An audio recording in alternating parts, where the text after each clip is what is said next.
नमस्कार दोस्तों। तो आज हम आपको सुनाएंगे कार्तिक माह में सुनी जाने वाली इल्ली घुन की कहानी। बहुत पहले की बात है। एक इल्ली थी और एक घुन था। एक दिन इल्ली बोली कि आओ घुन कार्तिक का स्नान करें।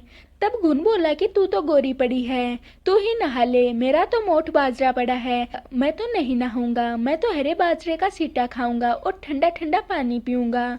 इस प्रकार दोनों के बीच हुई वार्तालाप के बाद इल्ली तो राजा की लड़की के पल्ले के साथ लगकर चली गई। पूरा कार्तिक महीना नहा लिया, लेकिन घुन नहीं नहाया। कार्तिक माह खत्म होते ही दोनों मर गए। इसके बाद कार्तिक का स्नान करने से इल्ली तो राजा के घर में पुत्री बनकर जन्म लेती है और घुन राजा के यहाँ गधा बनता है। राजा की बेटी बड़ी हुई तो उसके विवाह का दिन आया और वह ससुराल के लिए विदा होने लगी। विदा होने के समय अचानक ही बेटी की बैलगाड़ी रुक गई।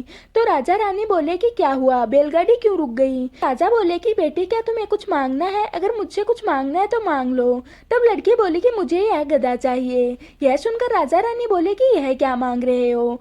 लड़की की बात सुनकर गधा फुदक फुदक कर भागने लगा और लड़की के साथ वह भी चला गया। महल जाकर लड़की ने उसे नीचे की सीढ़ी से बांध दिया। दिन लड़की सीढ़ी से उतरने लगी तो गधे ने कहा कि हे सुंदरी, मुझे पानी पिला दो। तब लड़की बोली कि मैंने तुमसे कहा था ना कि कार्तिक नहा ले, तब तूने मेरी बात नहीं मानी और कहा कि तू ही नहा ले, मैं तो बाजरा खाऊंगा और ठंडा पानी पीऊंगा। लड़की और गधे की वार्तालाप उसकी देवरानी जेठानी सुन लेती हैं। इसके बाद वह दोनों अपने देवर के पास गई और बोली कि ये तुम किस जादूगरनी को ब्याह कर लाए हो, यह तो जानवरों से भी बात करती है। भाभियों की बात सुनकर लड़का बोला कि मैं यह बात नहीं मानूंगा, मैं तभी यह बात मानूंगा जब अपने कानों से सुनूंगा और अपनी आंखों से देखूंगा। अगले दिन वह सीढ़ी पर छिपकर बैठ गया।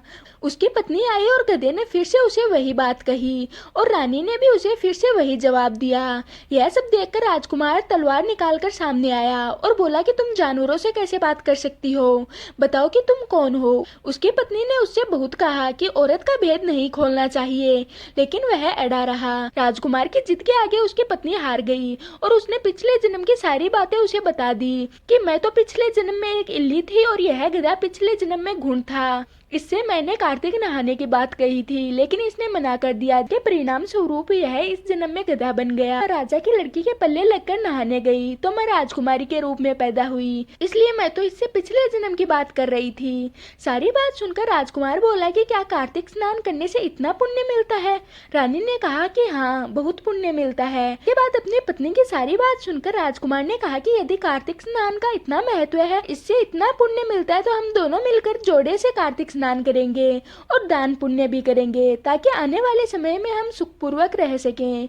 दोनों ने जब जोड़े के साथ स्नान किया तो उसके पास काफी धन हो गया। तो ये थी कार्तिक मास में सुनी जाने वाली इल्ली और घुन की कहानी। मैं आशा करती हूँ कि आज की हमारी वीडियो आपको पसंद आई होगी। अब हम मिलते हैं किसी और वीडियो के साथ।